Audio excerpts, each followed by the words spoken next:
नमस्कार दोस्तों, मेरठ हत्याकांड की आरोपी मुस्कान रस्तोगी को जेल में विशेष निगरानी में रखा गया है। जेल अधीक्षक पीरस राज शर्मा ने इस मामले पर अपना बयान जारी किया है। उन्होंने कहा कि जेल में नए कैदियों को सुरक्षा कारणों से अन्य कैदियों से कुछ समय तक अलग रखा जाता है। हालांकि उन्हें नए कैदियों के बैरक में ही रखा जाता है। जेल अधीक्षक ने बताया कि मुस्कान रस्तोगी ने कल उनसे मुलाकात की इच्छा जताई थी। जब यह संदेश उन्हें मिला तो उन्होंने उसे बुलाया और बातचीत की। बातचीत के दौरान मुस्कान ने बताया कि उसका परिवार उससे बेहद नाराज है और उसका केस लड़ने के लिए तैयार नहीं है। उसने जेल प्रशासन से आग्रह किया है कि उसके केस की पैरवी के लिए एक सरकारी वकील की व्यवस्था की जाए।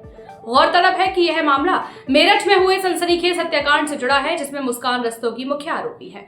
उसकी गिरफ्तारी के बाद से ही यह मामला चर्चा में बना हुआ है। जेल प्रशासन ने सुरक्षा के मद्देनजर उसे विशेष निगरानी में रखा है। उसकी सभी गतिविधियों पर पैनी नजर रखी जा रही है।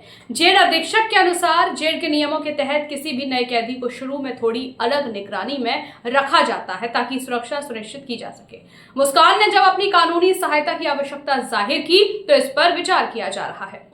देखिए, जब भी कोई बंदी आता है तो वो उसको सुरक्षा की दृष्टि से हम लोग और बंदियों से थोड़ा सा पृथक रखते हैं, लेकिन नए बंदियों की बैरक में रखते हैं। कल उसने इच्छा जाहिर की थी कि मैं सुपरिंटेंडेंट साहब से मिलना चाहती हूँ। मेरे पास संदेश आया, मैंने उसको बुलवाया तो उसने ये कहा है कि मेरे घर वाले मुझसे नाराज़ हैं और वो मेरा मुकदमा नहीं लड़ेंगे। अतः मैं अपना मुकदमा लड़ने के लिए चाहती हूँ कि मुझे एक सरकारी वकील दिया जाए। मैं बताना चाहता हूँ कि ये कारागारों में सुधार के तहत ये हमारा कर्तव्य है और बंदी का अधिकार है कि यदि कोई बंदी सरकारी वकील मांगता है, निजी वकील उसके पास नहीं है, तो हमें देना होता है। इसी के तहत हम उसका प्रार्थना पत्र माननीय न्यायालय को अग्रसारित कर रहे हैं। नहीं, साहिल से भी पूछा गया वकील के बारे में, तो उसने कहा कि हमें अभी निर्णय नहीं लेना है, हो सकता है कि मेरे घर वाले केस लड़ें, जब नहीं लड़ेंगे तब मैं निर्णय लूँगा। लेकिन इसने कहा है मुस्कान ने कि हमें सरकारी वकील दिलाया जाए, जिसकी प्रक्रिया जारी है। आज रविवार है, कल हम माननीय न्यायालय से अनुरोध कर लें। देखिए, जिला कारागार मेरठ में काफ़ी बंदी नशे के आते हैं। जैसा कि समाज में आप देख रहे हैं, नशा काफ़ी व्याप्त है, काफ़ी बंदी नशे के आते हैं। तो हम लोग नशा मुक्ति केंद्र संचालित करते हैं, जो मेरी और चिकित्सक की देखरेख में चलता है।